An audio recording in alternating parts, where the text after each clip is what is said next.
Hi, welcome to my YouTube channel. For today's video, we will talk about the macro perspective of tourism and hospitality.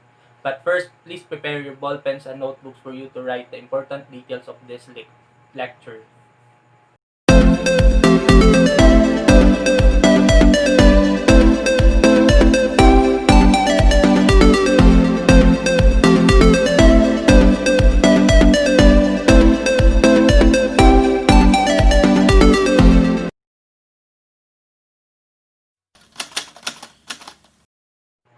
Macro perspective of tourism and hospitality gives knowledge about tourism industry. It serves as guide in understanding the concepts and ways of making the industry productive. It also gives knowledge of how to properly develop tourism to have contribution in the society. Learning this perspective will help maintain the growing economy better and healthier. It also helps us to be equipped by the basic fundamentals of tourism industry. Before we go deeper, let me first introduce its history. It started during the earliest form of leisure tourism by the Babylonian and the Egyptian empires. When the Babylonian opened a museum of historic antiquities, and the Egyptian helped the city accommodate tourists by providing services such as foods, guides, souvenirs, tours, and even prostitutes. They took this as an opportunity to make an earning from the tourists and travelers to promote their trade, commerce, religious purposes, festivals, medical treatment, and more from their city. From time to time, tourism expands from cities to countries. Every country promotes their local products to attract customers and satisfy their needs, so that these customers will give feedbacks to the place and create more customers. In the Philippines, one of the factors that boost the tourism economy is the attitude and characters of the Filipinos. Filipinos are known for being hospitable, that's why foreign tourists love to visit our country.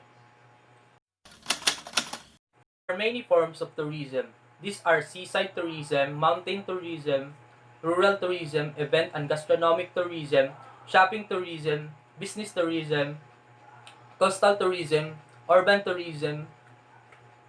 This form of tourism depends on what kind of activity you are engaged with and the place where you spend your time as a tourist.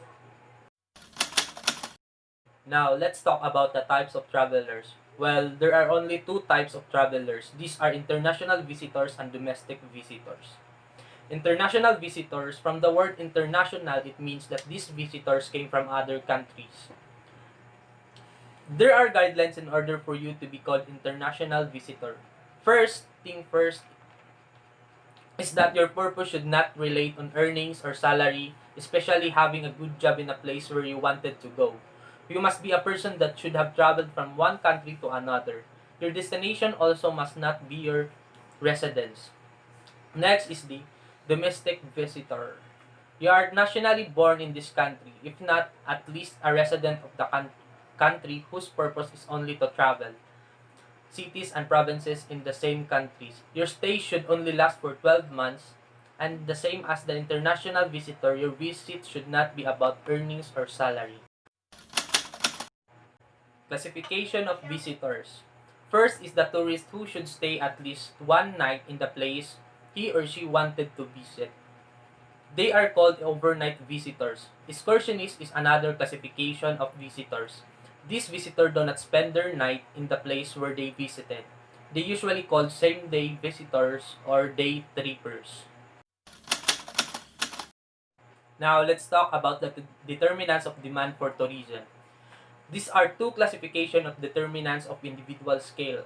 First is lifestyle. Income and employment, paid holiday entitlement, education and mobility, race and gender are the factors of lifestyle determinants, which arises as part of one's life and part of his or her engagement with various activities to be successful.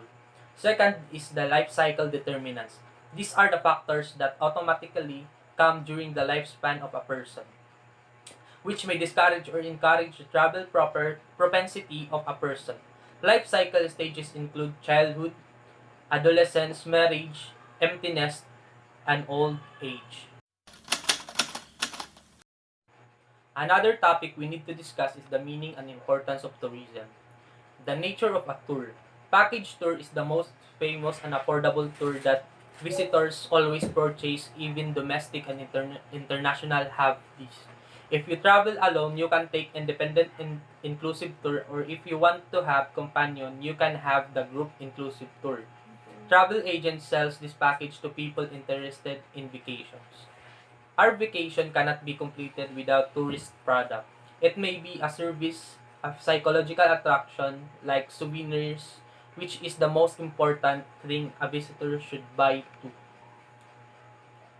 Tourist destination is where we specifically pertain to go. 3A's helps to determine the success of tourist destination. 3A's means attraction, amenities, and accessibility. There are 7 characteristics of tourism. First, products are not bought to customers. Second, products of tourism are not used up. Third, tourism is labor requires more manpower. Four, tourism and people.